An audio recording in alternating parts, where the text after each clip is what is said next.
ভাইপো এই বীরভূমে থেকে প্রতি মাসে 52 কোটি টাকা তুলে নিয়ে যায়।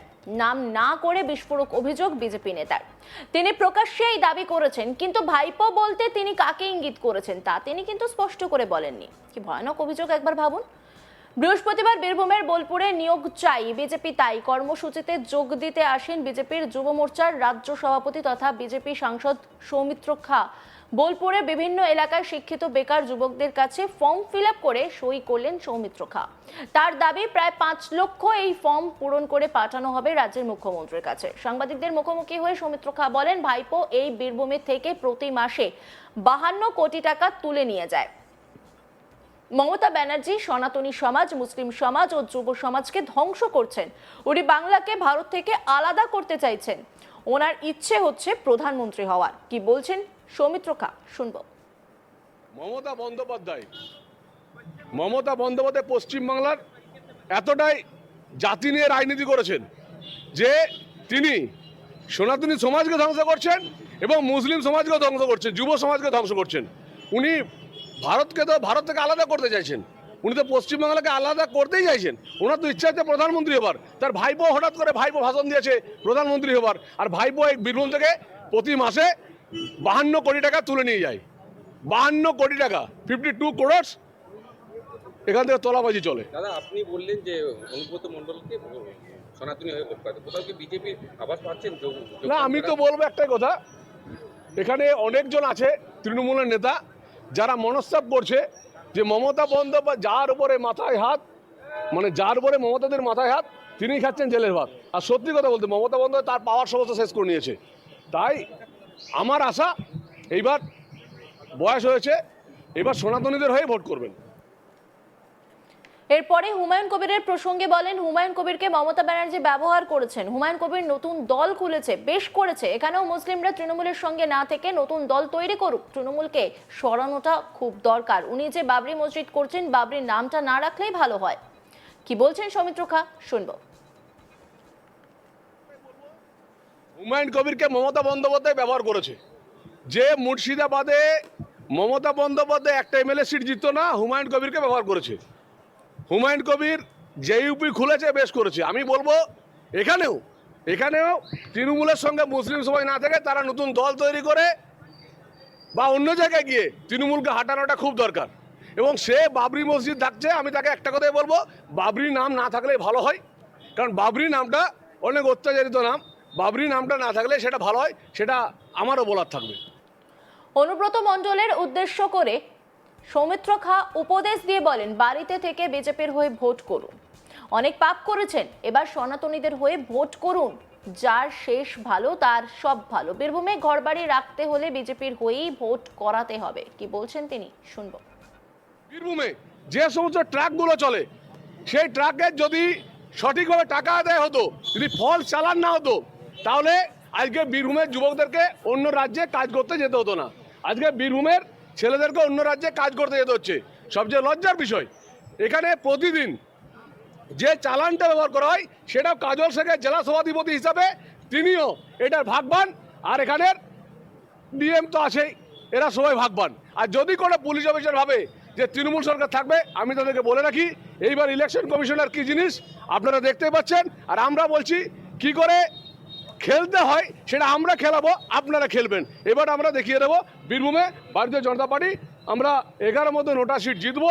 এটা আমাদের টার্গেট, এটা আমাদের ভীষণ, এটা আমাদের জিতবই। কাজল শেখই থাকুক। আর অনুব্রতকে বলবো, জীবনে অনেক পাপ করেছেন, জীবনে অনেক পাপ করেছেন, দয়া করে এইবার সনাতনী ধরে কাজ করুন। একটা কথা আছে, যার শেষ ভালো তার সব ভালো। আপনি সনাতনীদের হয়ে কাজ করুন, আপনি বাড়িতে থেকে সনাতনীদের পক্ষে ভোট করুন। সনাতনী মিনস বিজেপির হয়ে ভিতরে ভোট করুন। আপনাকে এটাই বলবো যে অন্তত এবারে বয়স হয়েছে, যদি নিজের প্রজন্ম, আগামী প্রজন্ম ভালো থাকে, আপনার মেয়ে ভালো থাকে, আপনার পরবর্তীকালে নাতি বুদ্ধি হবে তারা ভালো থাকে, তার জন্য আপনাদের সকলকে অনুরোধ যে চান্দবাবু আপনি ভোটে দাঁড়াতে পারেন, কিন্তু আপনাকে পাড়ার লোকও ভোট দেয় না, আমি শুনলাম, আপনি নিজে আক্ষেপ করেছেন। আপনাকেও বলবো, আপনার যদি মমতা বন্দ্যোপাধ্যায় টিকিট দেয় তা সত্ত্বেও আপনি বিজেপির হয়ে ভোট করুন। কারণ আপনাকে অস্তিত্ব রাখতে হলে, এখানে ঘরবাড়ি রাখতে হলে আপনাকে বিজেপির হয়ে বাঁচতে হবে। সৌমিত্র খার মন্তব্যে পাল্টা দিয়েছে তৃণমূল। জামশেদ আলী খান, তিনি কি বলছেন, শুনবো।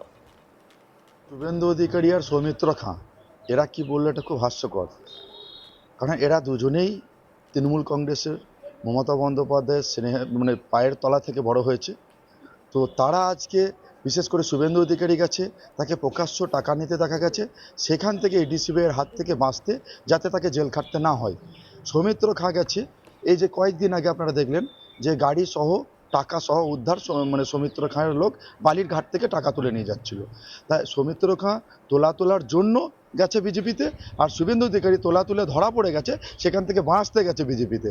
কাজে তারা ভাবছে যে ওদের মতোই হয়তো চন্দ্রনাথ সিনহা বা অনুব্রত মণ্ডল ভয় পেয়েছে। দেখুন, অনুব্রত মণ্ডল ভয় পায়নি। যদি অনুব্রত মণ্ডল ভয় পেত তাহলে তাকে মিথ্যা অভিযোগে 2 বছরের বেশি জেল খাটার পরও তাকে এইভাবে তৃণমূল কংগ্রেসের সৈনিক হিসাবে, মমতা বন্দ্যোপাধ্যায়ের সৈনিক হিসাবে, অভিষেক বন্দ্যোপাধ্যায়ের সেনাপতিত্বে, দিদির নেতৃত্বে এইভাবে তিনি মাঠে ময়দানে আবার নতুন করে কাজে নামতেন না। তৃণমূল কংগ্রেস কোনোদিন ইডিসিবিআইকে ভয় পায় না, কোনো মানে বহিরাগত নেতাদের, এই বিরোধীদের বিরুদ্ধে যে চক্রান্ত তারকে ভয় পায় না। ভাইপো এই বীরভূম থেকে প্রতি মাসে 52 কোটি টাকা তুলে নিয়ে যায়। নাম না করে বিস্ফোরক অভিযোগ বিজেপি নেতার। তিনি প্রকাশ্যে এই দাবি করেছেন, কিন্তু ভাইপো বলতে তিনি কাকে ইঙ্গিত করেছেন তা কিন্তু তিনি স্পষ্ট করে বলেননি। বৃহস্পতিবার বীরভূমে বোলপুরে নিয়োগ চাই বিজেপি, তাই কর্মসূচিতে যোগ দিতে আসেন বিজেপির যুব মোর্চার রাজ্য সভাপতি তথা বিজেপি সাংসদ সৌমিত্র খাঁ। বোলপুরে বিভিন্ন এলাকায় শিক্ষিত বেকার যুবকদের কাছে ফর্ম ফিল আপ করে সই করলেন সৌমিত্র খাঁ। তার দাবি প্রায় 5 লক্ষ এই ফর্ম পূরণ করে পাঠানো হবে রাজ্যের মুখ্যমন্ত্রীর কাছে। কি বলেছেন তিনি শুনব।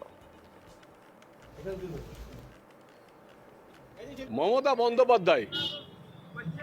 বন্দ্যোপাধ্যায় পশ্চিমবাংলার এতটাই জাতি নিয়ে রাজনীতি করেছেন যে তিনি সনাতনী সমাজকে ধ্বংস করছেন এবং মুসলিম সমাজকে ধ্বংস করছেন, যুব সমাজকে ধ্বংস করছেন।